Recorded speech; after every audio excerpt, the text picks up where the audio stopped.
নির্বাচন কমিশনের দিক থেকে এবং বিশ্ববিদ্যালয় প্রশাসনের দিক থেকে আমরা আশঙ্কা লক্ষ্য করছি একপাক্ষিক আচরণ। আমরা একটা কনসার্ন জানিয়েছিলাম, অনেকগুলো প্রচার প্রচারণার লিফলেট এখনো ক্যাম্পাসে, কালার প্রিন্ট এখনো ক্যাম্পাসে থেকে গেছে, যেগুলো নির্বাচন আচরণবিধি লঙ্ঘন করে।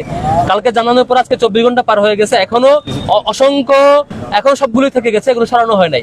একই সাথে আমরা শিক্ষার্থী বন্ধুদের পক্ষ থেকে একটা কনসার্ন জানিয়েছিলাম যে শিক্ষার্থী বন্ধুদের যে ভোটার লিস্ট সেটি ওয়েবসাইটে এমন ভাবে পাবলিক করা হয়েছে যে কেউ দেখতে পারে।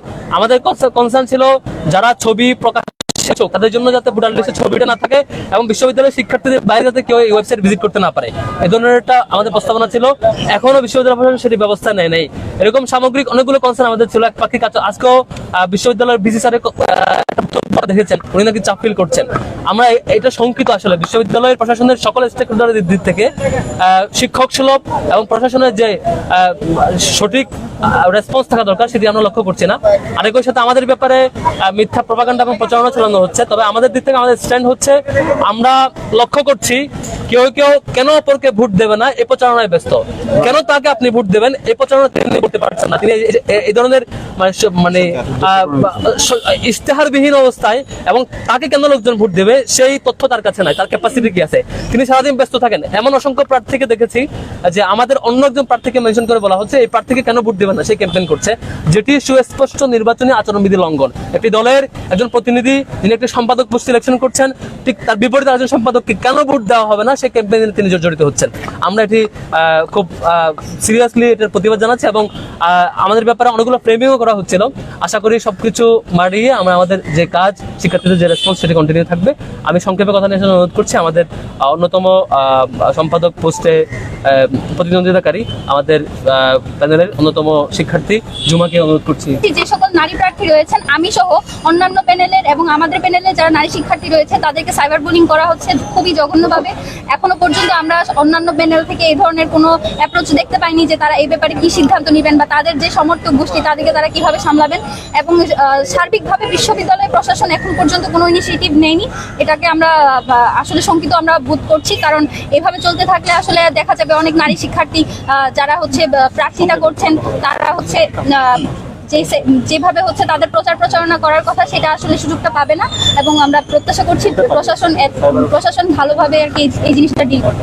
ঐক্যবদ্ধ শিক্ষার্থী জোট আমাদের প্যানেল ঘোষণার পর থেকে আমরা ঢাকা বিশ্ববিদ্যালয়ের ছাত্রছাত্রী আমাদের শিক্ষার্থী ভাই বোনদের উচ্ছ্বাস দেখতে পাচ্ছি। তো আমরা আজকে আসরের নামাজ ঢাকা বিশ্ববিদ্যালয় কেন্দ্রীয় মসজিদে পড়েছি, নামাজ পরবর্তী শিক্ষার্থীদের সাথে মত বিনিময় এবং ঢাকা বিশ্ববিদ্যালয়ের সেন্ট্রাল লাইব্রেরির সামনে আজকে দাঁড়িয়েছি। আমরা জানি বিশ্ববিদ্যালয়ের কাজ কি, বিশ্ববিদ্যালয়ের কাজ হচ্ছে নতুন নতুন নলেজ তৈরি করা। এই বিশ্ববিদ্যালয়ে নলেজ তৈরি করার জন্য একটা বিশ্ববিদ্যালয়ের সেন্ট্রাল লাইব্রেরি, কিন্তু আপনি যদি আমাদের সেন্ট্রাল লাইব্রেরির দিকে তাকাই, সবচেয়ে জীর্ণ অবস্থায় আছে আমাদের ঢাকা বিশ্ববিদ্যালয়ে কেন্দ্রীয় গ্রন্থাগার। আমরা যদি বিশ্বের দিকে তাকাই, বিশ্বের অক্সফোর্ড, হার্ভার্ড, কেমব্রিজ থেকে শুরু করে যত বড় বড় বিশ্ববিদ্যালয়গুলো আছে সেই বিশ্ববিদ্যালয়গুলো তাদের সবচেয়ে বেশি বাজেট থাকে লাইব্রেরিগুলোতে গবেষণার ক্ষেত্রে। কিন্তু আজকে যদি আমরা দেখি আমাদের ঢাকা বিশ্ববিদ্যালয়ে বাজেটের মাত্র এই বছর সবচেয়ে বেশি 2% মতো বাজেটে দেওয়া হয়েছে, যেখানে অন্যান্য বিশ্বে যদি আমরা দেখি প্রায় 20% অধিক এই গবেষণা খাতে দেওয়া হয়। এবং এই আমাদের গ্রন্থাগার যদি দেখি, গ্রন্থাগারে এখানে আসন সংকট আছে, এখানে যে আর্কাইভ আছে সেই আর্কাইভগুলো ঠিকমতো করা হয় না। আমরা যারা শিক্ষার্থীরা আছে, আমরা যদি বই আনতে যাই, এখানে বইটাকে গুপ্তধনের মতো করে রাখা হয়েছে। বইটা নেওয়ার জন্য শিক্ষার্থীরা বই যে হলে নিয়ে যাব সেই প্রসেসগুলো আমলাতান্ত্রিক এত বেশি জটিলতা, কেউ বই নিয়ে যায় না, বই যেখানে আছে সবগুলো এখানে থেকে গেছে। পাশাপাশি আর্কাইভ সেকশনের যে অ্যাক্টিভিটিগুলো, সেই আর্কাইভ সেকশনে যাওয়ার জন্য বিশাল আমলাতান্ত্রিক জটিলতা। তো এই সব কিছু আমাদের ঐক্যবদ্ধ শিক্ষার্থীদের যে প্যানেল তৈরি হয়েছে, আমরা শিক্ষার্থীদের ম্যান্ডেট নিয়ে আমরা বিজয় হয়ে আসার পরে ইনশাল্লাহ আমাদের এই পুরো সেন্ট্রাল লাইব্রেরিকে আমরা আমন্ত্রণ করবো ইনশাল্লাহ। বিশ্বের বড় বড় যে বিশ্ববিদ্যালয়গুলো আছে সেই বিশ্ববিদ্যালয়গুলো যেভাবে তাদের লাইব্রেরিকে যেভাবে সেভাবে আমাদের এই লাইব্রেরিকে আমরা যে অ্যাক্টিভিটিগুলো করছি আমাদের গত 1 বছর এবং জুলাই আন্দোলন, আমাদের এখানে যারা ঐক্যবদ্ধ শিক্ষার্থীদের জন্য আমরা প্যানেলে যারা ক্যান্ডিডেটরা আছি, আমাদের লিডারশিপ কোয়ালিটি, আমাদের কম্পিটেন্সি, আমাদের অনেস্টি, আমাদের ইন্টিগ্রিটি, সেটাকে দেখে প্রতিপক্ষরা তারা আমাদেরকে আদর্শিকভাবে আমাদের কাজের মাধ্যমে, মেধার মাধ্যমে তারা আমাদেরকে মোকাবেলা করতে না পেরে তারা ক্রমাগত আমাদের বিরুদ্ধে প্রপাগান্ডা করছে, আমাদের বন্ধুদের বিরুদ্ধে সাইবার বুলিং করছে। আমরা সবাইকে আহ্বান করছি, আসেন এই ধরনের বন্ধ করি।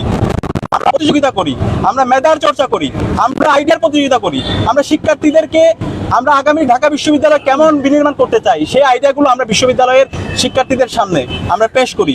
এগুলো না করে আমরা যারা প্রার্থীরা আছে আমরা যদি এভাবে আচরণবিধি লঙ্ঘন করি তাহলে এর মাধ্যমে আমাদের নির্বাচনের যে উৎসবমুখর পরিবেশ তৈরি হয়েছে সেখানে একটা আচরণবিধি লঙ্ঘন হচ্ছে এবং এর মাধ্যমে শিক্ষার্থীরা এই ধরনের আচরণকে তারা পছন্দ করছে না। তা আমরা আশা করব আমরা সবাই ঢাকা বিশ্ববিদ্যালয়ের শিক্ষার্থী, ঢাকা বিশ্ববিদ্যালয় থেকে পুরো জাতি তাকিয়ে আছে, আমরা এমন কোনো কাজ করব না যে কাজের মাধ্যমে ঢাকা বিশ্ববিদ্যালয় প্রশ্নবিদ্ধ হয়। তো আমরা সবাই ঐক্যবদ্ধভাবে আমাদের জুলাইয়ের যে আকাঙ্ক্ষা, শহীদদের যে আকাঙ্ক্ষা এবং বিশ্ববিদ্যালয়ের শিক্ষার্থীদের যে প্রত্যাশা, সেই প্রত্যাশার আলোকে আমাদের ইস্তেহার তৈরি করি, আমাদের ভালো কাজের প্রতিযোগিতা করি এবং এর মাধ্যমে আমাদের সৎ, দক্ষ, আদর্শ দেশপ্রেমিক যারা আছে তাদেরকে আমরা নির্বাচিত করি।